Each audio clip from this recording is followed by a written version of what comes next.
This preprint claims to have found patterns of electrical activity similar to neurons in fungi.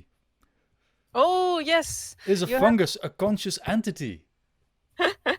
you have a real reason to not eat fungi anymore. What can I say? I'm a fun guy. Uh, Oh. so let me show. It's fungal states of mind. Let me link the. So it's a preprint. It has not been peer reviewed yet, um, as far as I know. Let me read the abstract. So, fungal organisms can perceive the outer world in a way similar to what animals sense. Does it mean that they have full awareness of their environment and themselves? Is a fungus a conscious entity? In laboratory experiments, we found that fungi produce patterns of electrical activity similar to neurons. Uh, there are low and high frequency oscillations and convoys of spike trains. They have spikes. They apparently, yes. Let me see if I can see the full text. Oh. Um, I didn't read this fully. It's wonderful how they depict this, by the way. Let me show it because it's basically it looks like a bit of molten bread with some wires stuck to it, but they do really look like spikes. I don't know if you can see it, Yoshi. Oh, oh yeah, I can see it.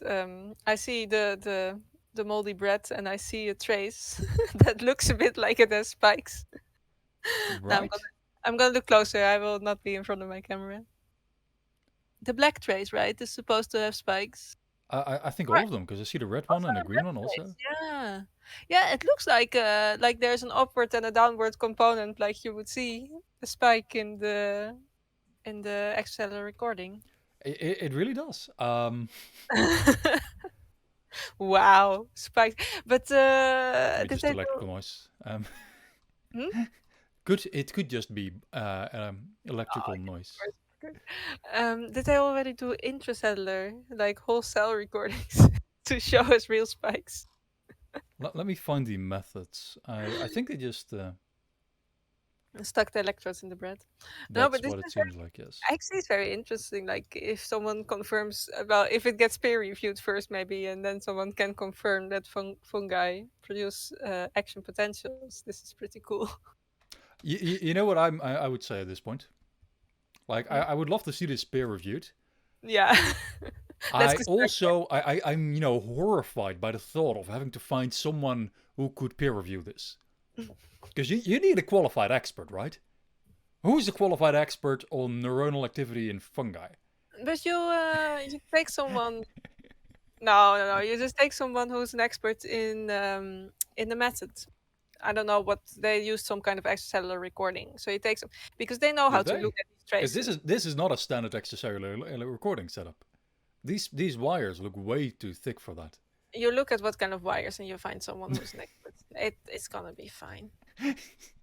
Don't find a fungi expert now. Or maybe you send it always to two people. Maybe one of them should be like a real biologist who knows everything about fung. I like how you're implying that neuroscientists are not real biologists. I'm I'm, not saying you're wrong, but I just I'm speaking for myself mostly, but yeah. No, I think you should find two people with different at least expertise. Yeah, we usually send it out to three, but yeah. So you can find the fungi expert and the extracellular recording expert, yeah, and together they will decide if this is worth publishing. But I think it's an interesting claim. it I is really like the claim. definitely an interesting claim.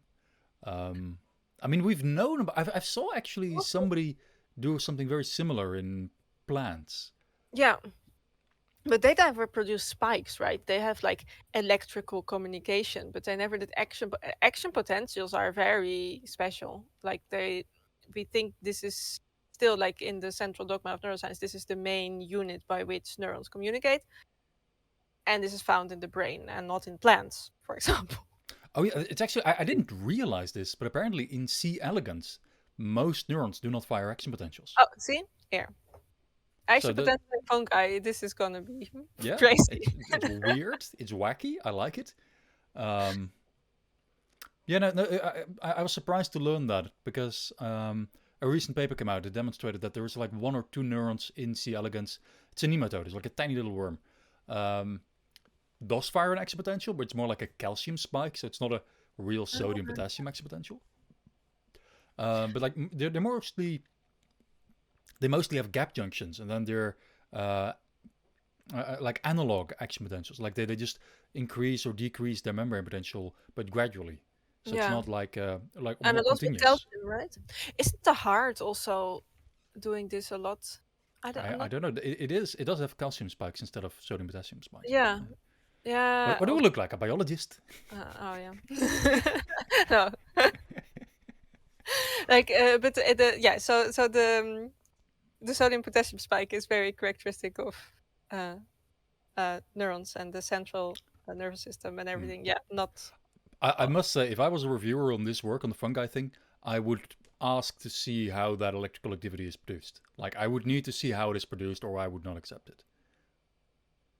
How it is produced? What do you mean? Yeah, like what kind of channels are opening or closing? Like Oh, like why that. do we Yeah, see electrical activity? but that's an intracellular recording, right? Or I would need to see the underlying mechanism. yeah. I'm sorry for sounding like reviewer number 3 here, but No, but I asked spikes are for. interesting, but I want to see why. Yeah, that would be. But you can see the difference in the extracellular recording already between calcium spike and probably because they're so much lower.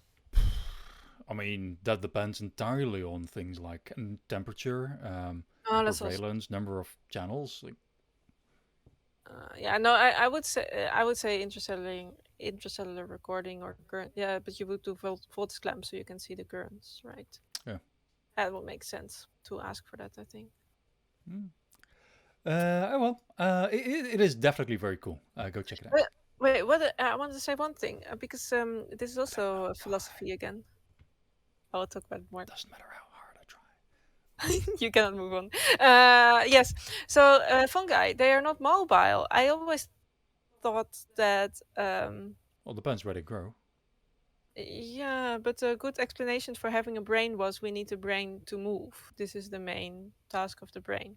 Isn't there? That's actually a good point. Because isn't there like a sea cucumber that has like a Yeah, moving stage and then a yeah, plant stage, or like yeah, where it attaches itself to something and then it yeah, eats its own nervous system. yeah.